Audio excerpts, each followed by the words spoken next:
भारतीय धार्मिक कहानियों में महाराजा शिवी की कहानी प्रमुख है। पुरुवंश में जन्मे उसी नर देश के राजा शिवी बड़े ही परोपकारी और धर्मात्मा थे। परम दानवीर राजा शिवी के द्वार से कभी कोई खाली हाथ नहीं जाता था। प्राणियों के प्रति राजा शिवी का बड़ा स्नेह था। उनके राज्य में हमेशा सुख शांति और स्नेह का वातावरण बना रहता था। ईश्वर भक्त राजा शिवी की चर्चा स्वर्गलोक तक होती थी। देवताओं के मुख से राजा शिवी की इस प्रसिद्धि के बारे में सुनकर इंद्र और अग्नि को विश्वास नहीं होता था। अतः उन्होंने उसी नरेश की परीक्षा करने की ठानी और एक युक्ति निकाली। नमस्कार, भक्ति कथा और कहानी में आपका स्वागत है। अग्नि ने कबूतर का रूप धारण किया और इंद्र ने एक बाज का रूप धारण किया। दोनों उड़ते उड़ते राजा शिवी के राज्य में पहुँचे। उस समय राजा शिवी एक धार्मिक यज्ञ का अनुष्ठान कर रहे थे।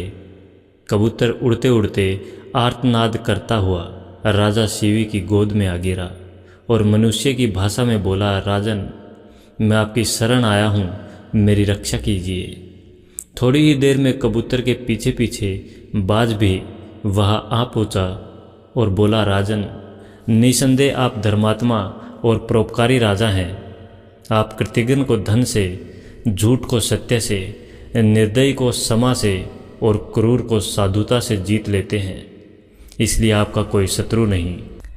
इसलिए आप अजातशत्रु नाम से प्रसिद्ध हैं। आप अपकार करने वाले का भी उपकार करते हैं। आप दोष खोजने वालों में भी गुण खोजते हैं।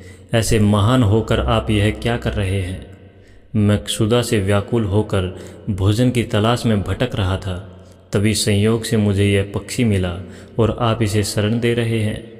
यह आप अधर्म कर रहे हैं। कृपा करके यह कबूतर मुझे दे दीजिए।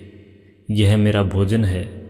इतने में कबूतर बोला, शरणार्थी की प्राण रक्षा करना आपका धर्म है।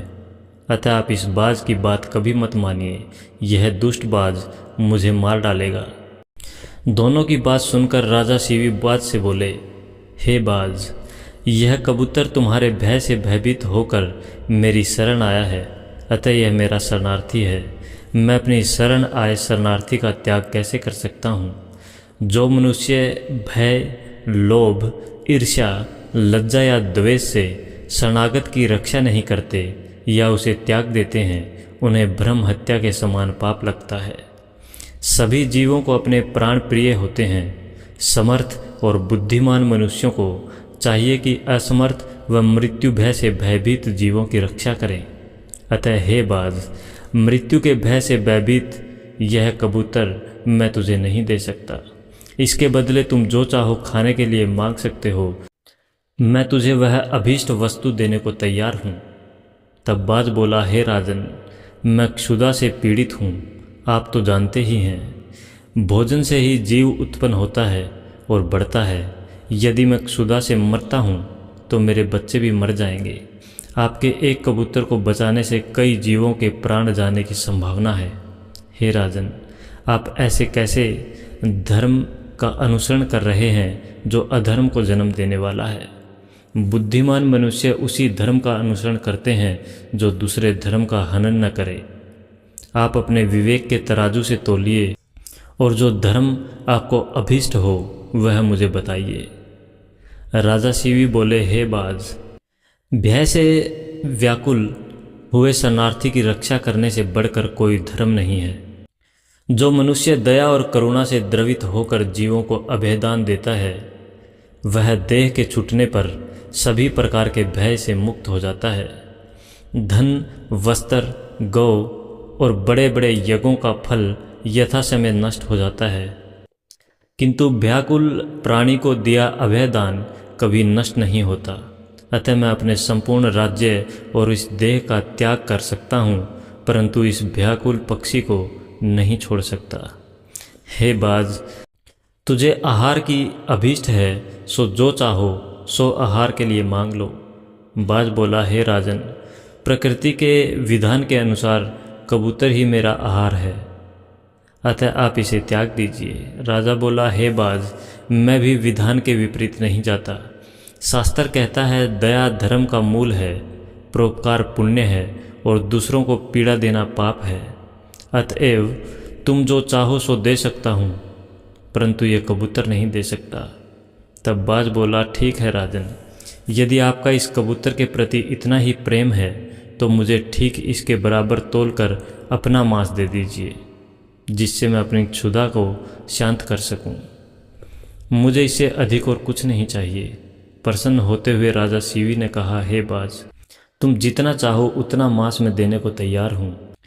यदि यह क्षणभंगुर देह धर्म के काम न आ सके तो इसका होना व्यर्थ है। यह कहकर राजा ने तराजू मंगवाया और उसके एक पलड़े में कबूतर को बिठा दिया और दूसरे पलड़े में वह अपना मांस काट कर रखने लगे, लेकिन कबूतर का पलड़ा जहाँ का तहाँ ही रहा। तब अंत में राजा सीवी स्वयं उस पलड़े में बैठ गए और बोले, हे बाज, ये लो, मैं तुम्हारा आहार तुम्हारे सामने बैठा हूँ।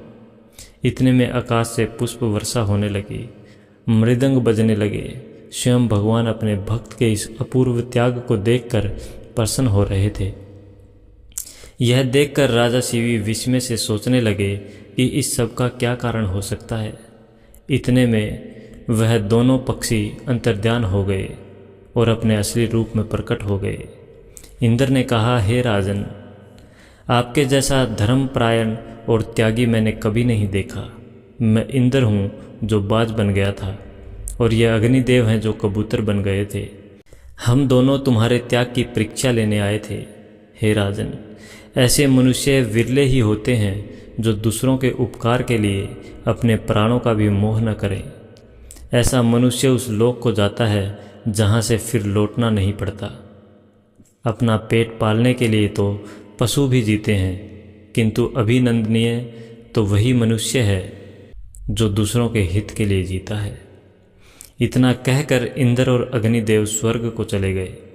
राजा सीवी ने अपना यज्ञ पूरा किया और कई वर्षों तक पृथ्वी का राज्य भोगने के बाद परम पद को प्राप्त हुए। जय हिंद।